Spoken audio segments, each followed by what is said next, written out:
Welcome back for today's GRE ROC segment. We are counting down to the Strong National Museum of Play's opening of the new expansion in the works. Steve Dudek is Strong's president and CEO, our guest this morning. I know you're very busy. Thank you for sharing some time and coming in.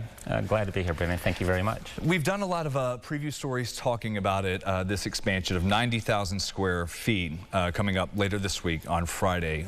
What are some of the top things visitors can expect once it's here? So the 90,000 square feet really begins with a new entrance to the museum.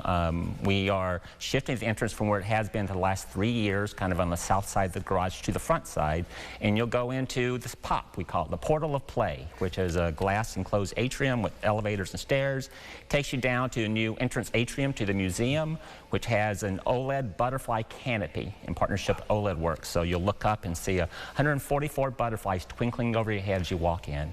A new gift shop, a monumental staircase going up to the second floor where new exhibits are. And that's where we really roll into the meat of the expansion with 3 brand new exhibits, 2 within ESL Digital Worlds. One is called High Score, which will be the home of the new home of the World Video Game Hall of Fame, and also the home of the Women in Games exhibit that we've had in the museum for the last several years. And that is really more your traditional museum type exhibit with displays of artifacts and history of video games and so on, plus a lot of playable games, of course, right? That makes a lot of the fun. And then the other side of the bridge is an immersive, interactive exhibit called Level Up, where you really enter into kind of a life-size video game. And you have all these activities that you play, and you track your progress as playing over 30-something different interactives inside this exhibit. So those are really something that no one else has ever seen, largest space focused on video games. And then the third exhibit that's on that floor is called the Tony and Suzanne Goodman Gallery, and it's going to focus on the art of the video games. And our first focus is going to be Age of Empires, which is a game created by Tony's company, and it's just celebrated its 25th anniversary as a game. You're adding a lot on to what already was a great museum. What was kind of the decision making besides of we need to grow, we need to do some more here? Well, partly was opportunity. Pre-pandemic, we were reaching our bursting size, if you will, in terms of attendance, where many days is uncomfortably crowded, just a number of people, so growing the size was important.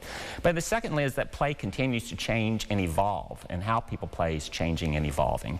So video games became a much more important aspect of what people were doing, and so having the additional space enables us to have space to talk about that, to educate people on the importance of video games, and then also to celebrate it by letting them play different types of games throughout it. So it really was the inspiration behind what we're doing. And then in addition, we had the opportunity to create a first outdoor game, because we do have beautiful days where people don't always want to be inside the museum. So we created the Hasbro Game Park, which is celebrates board games. So much going on around here, and again, just a few days away. Thanks again to Steve for stopping by as we're getting ready for the grand opening coming up this weekend. First look at that for the public will be Friday afternoon, and then Saturday morning first for members, and then after that, everyone else. We've got all the details for you to plan your next visit at the new expansion at the Museum of Play at rochesterfirst.com.